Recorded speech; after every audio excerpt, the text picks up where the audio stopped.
Hey everyone, welcome to Arts and Crafts with Tammy.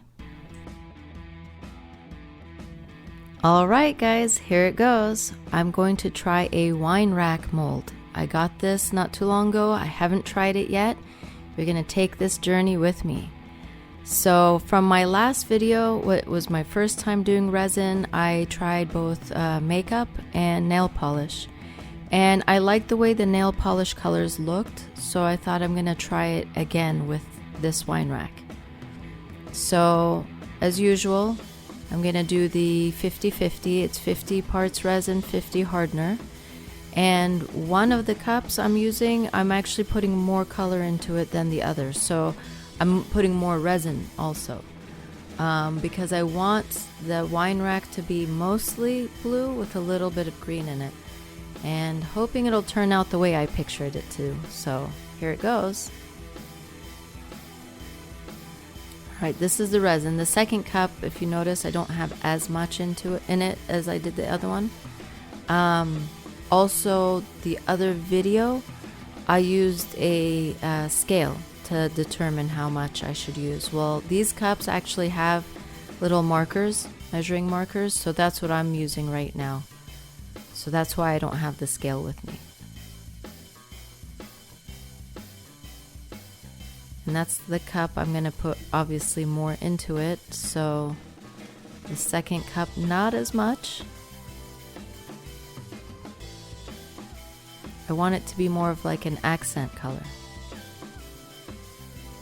And I went to the dollar store, like I said in my last video, and I got the blue and the green, and actually I got a few other nail polish colors, and I figured because I'm just testing it out, I'll just get the cheapy ones, and then if I like it, I'll experiment with some other prettier colors. And don't forget, you have to stir for 2 to 3 minutes. I stirred for a while and then put the color in and then stirred again. That way everything's mixed pretty good.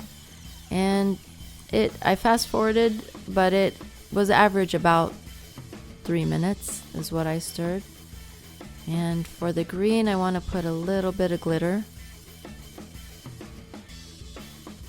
and stir a little bit more. Make sure it's all mixed together.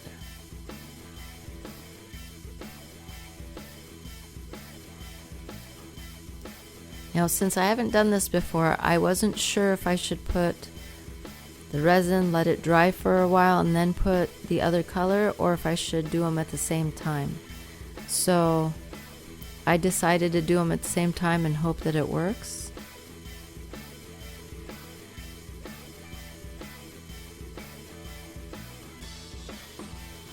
Green in the middle, and then I want the blue to be all on the outside. But at the very, very edge, I thought it'd be really cool to accent with more of the green. So once I pour all this in, I'll pour the green on the edges.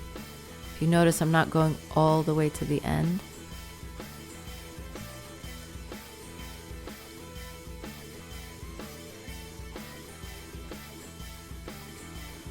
Alright, let's stir this a little more, and now try to get the edges.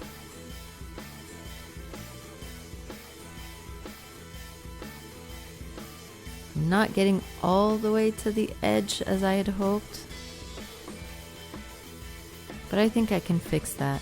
This is so easy to just kind of play around with a little bit right now, since it's all hasn't even remotely dried.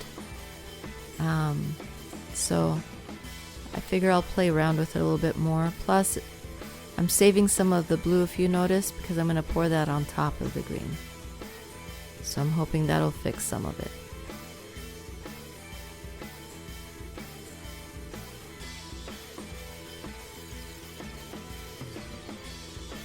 Alright, let's see here. Let's get all the nooks and crannies.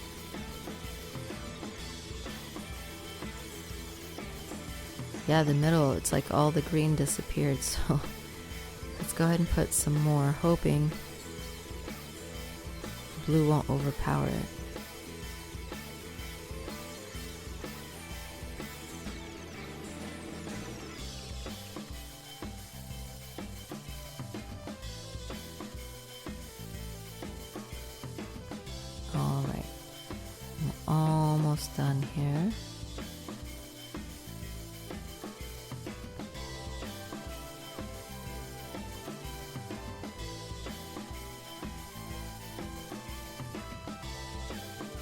little still. Doesn't have enough, but we'll see. All right, let's pour the rest of the blue.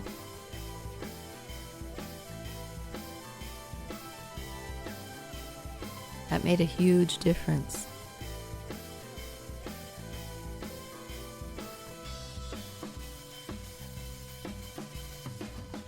All right, I'm going to tell you something, actually, a mistake that I've already noticed that I made, but it's kind of too late. I kept it on this mat that I have, and I actually had originally wanted to put it on a piece of tile. This way I can move it around easier instead of having it sit on this. And I'm realizing that as I'm working on it, and it's a little too late. So I'm going to try to make it work the best I can.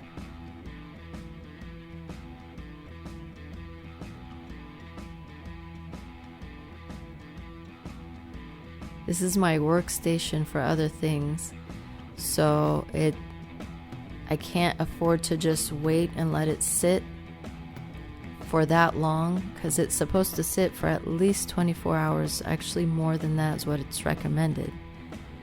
But at least I can move it around a little bit after the 24-hour mark. But I was hoping to actually do some other projects today, so we'll see. I just wish I got too excited and I jumped the gun, and I wish I'd thought about it and brought... I have extra tile just laying around the house for projects and stuff, and I totally forgot to get it.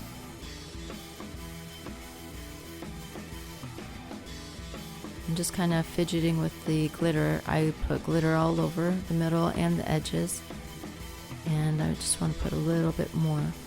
But I kind of fidgeted with it a little bit because I want it to look a little more not so clumpy on there. And if you can tell, I'm already seeing all the bubbles. The edges between the blue and the green, there's a lot of bubbles in there. So I know I definitely have to get the heat gun and attack this thing.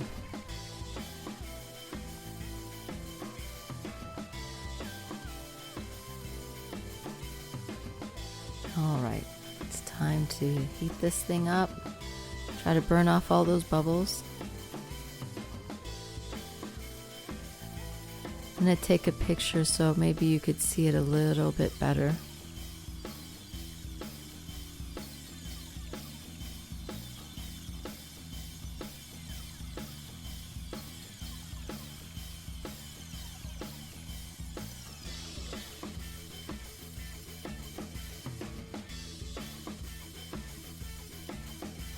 Still not going away. There's still quite a few bubbles, if you can see right there. It's a close-up. All those bubbles. There's quite a few of them.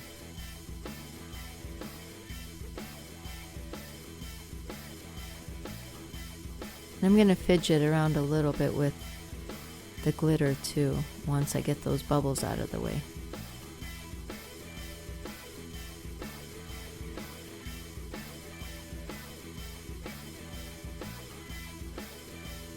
Yeah, you could see the different angles. You could see all those bubbles. I actually ended up moving it to a tray, and I spilled, as you can tell, quite a bit.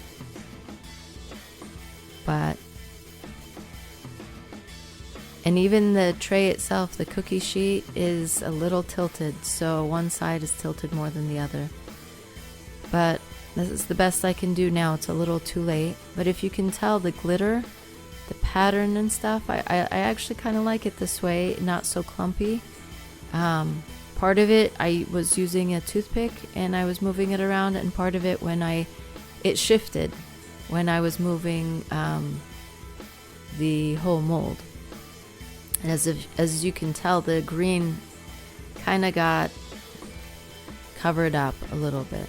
So, and here's the reveal. Super exciting.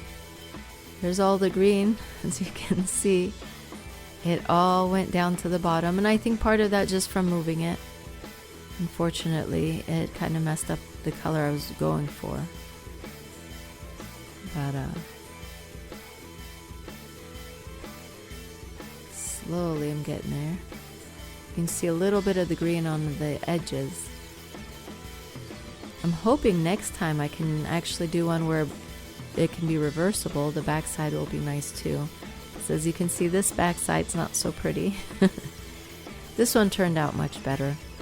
I was hoping it'd be a little bit more contrast between the blue and the green, but again, I shook it up a little too much trying to move it, and so it kind of blended together, and a lot of the green went down to the bottom, and the glitter, as you can tell. But I'm still happy with it.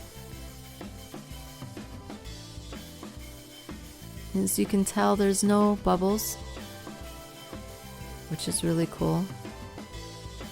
I was afraid there would be some, but I believe I missed all of them. Or I got all of them.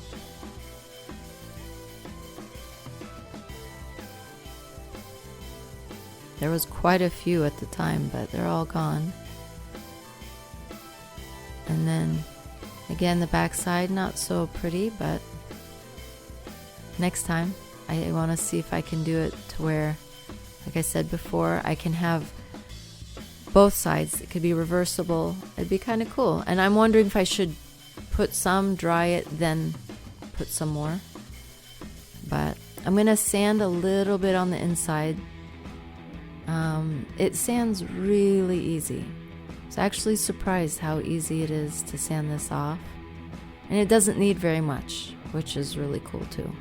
Just a little bit on the inside. And it's still kind of soft. It's hard to tell.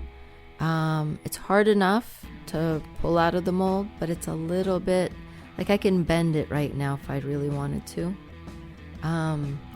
So I actually kind of jumped the gun and put it on my wine bottle because I was super excited to see it.